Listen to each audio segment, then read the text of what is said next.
This is Jacob from iReviews, and today we're going to be taking a detailed look at the Z-Lok from Hiplok. This video is the full review. You can follow the link in the description to see the unboxing and my initial thoughts, as well as the full review. This will be a shorter review than normal since this is a rather simple product, but I still want to give my in-depth thoughts and take a look into the product so you can have as much of an idea about it as possible. To start with, I overall have a positive opinion on the Z-Lok from my brief experience with it. Its general functionality is well suited for what the product aims for.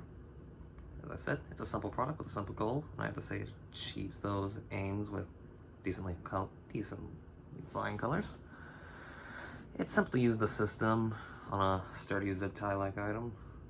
This makes it easy to lock it in place and to unlock it as long as you keep your universal key on you. Go ahead and show that off as well, in case you didn't know what that looks like.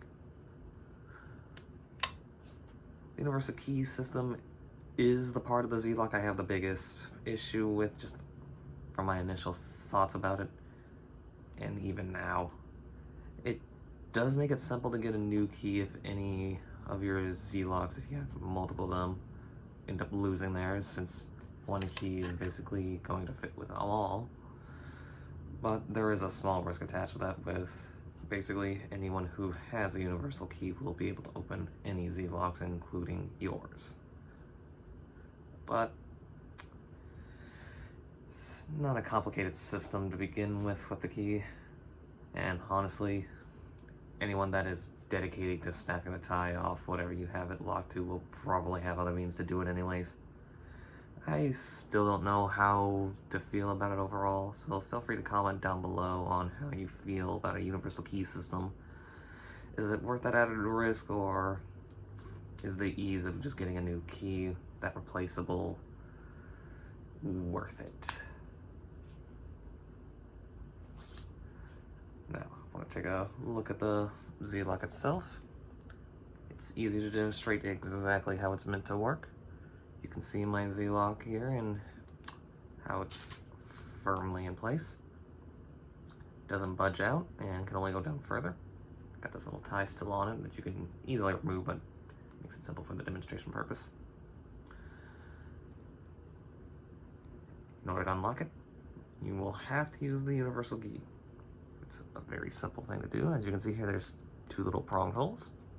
Just take it, put it in to the two sockets, and you might have to press down on it because sometimes it doesn't go in all the way initially, and from there, easy enough to pop it off.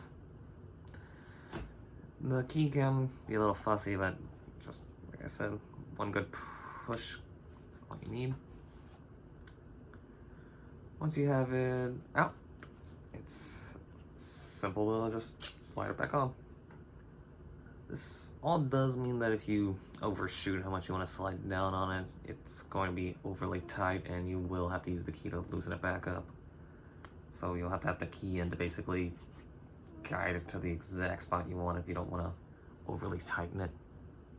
I haven't had much of a problem with that in my experience.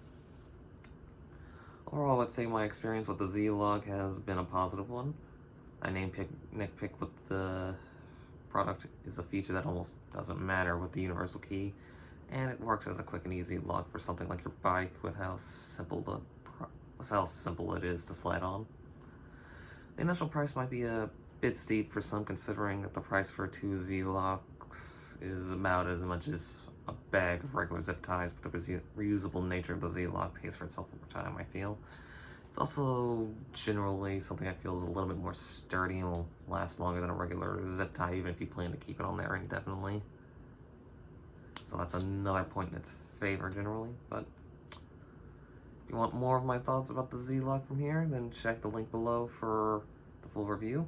Again, you will also find the initial unboxing video there as well, and more of my initial thoughts. This has been Jacob from iReviews, and I hope you have a wonderful day today.